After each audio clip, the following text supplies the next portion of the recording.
आज रामकृष्ण परमहंस की gospel of Shri Ramakrishna पढ़ा है, जिसमें जब स्वामी विवेकानंद के फादर की डेथ हो जाती है तो वो काफ़ी कष्ट में रहते हैं और उसी समय वो गए हुए रहते हैं रामकृष्ण परमहंस के पास।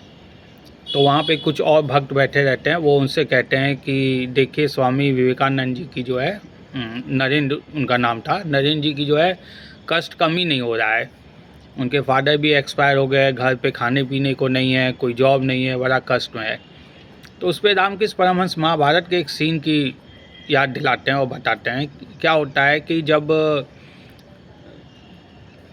क्या नाम है इनका, भीष्म पितामह जब अंतिम समय में होते हैं, लेटे रहते हैं, मरने वाले रहते हैं, तो उस समय वो रो रहे होते हैं। तो जब पांडव और श्री कृष्ण उनसे मिलने जाते हैं तो युधिष्ठिर उनको रोता हुआ देख के श्री कृष्ण से कहते हैं कि देखिए, पितामह इतने ज्ञानी आदमी हैं, इतने नॉलेज वाले आदमी, इनको इतना सब कुछ पता है, शरीर का, आत्मा का, इस जन्म उस जन्म सब चीज़ों के बारे में, फिर भी देखिए रो रहे हैं लास्ट समय में।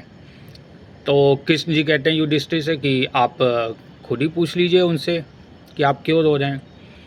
तो बहुत बढ़िया बात कहते हैं भीष्म पितामह। वो कहते हैं कि मैं इसलिए नहीं रो रहा हूँ, मैं अपने कष्ट के लिए नहीं रो रहा हूँ, ना युद्ध के लिए, ना मैं मरने वाला हूँ इसलिए। मैं ईश्वर की बात को लेके रो रहा हूँ कि ईश्वर ने ये दुनिया कैसे बनाई है, कैसे चलाता है, कैसा अकर्म और विकर्म है। कोई ज़िंदगी भर कष्ट में रहता है, कोई ज़िंदगी भर खुश रहता है, कोई अच्छा काम करता है लेकिन कष्ट में रहता है, कोई बुरा काम करता है लेकिन खुश रहता है।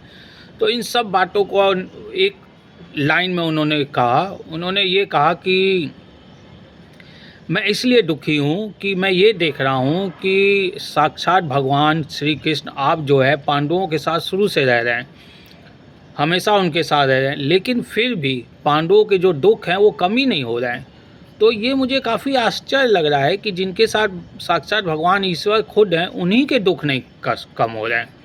अब इस बात को जो है रामकृष्ण परमहंस ने स्वामी विवेकानंद के पक्ष में वहाँ बाकी संत लोगों से कही।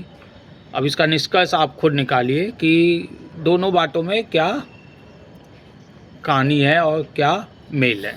Thank you.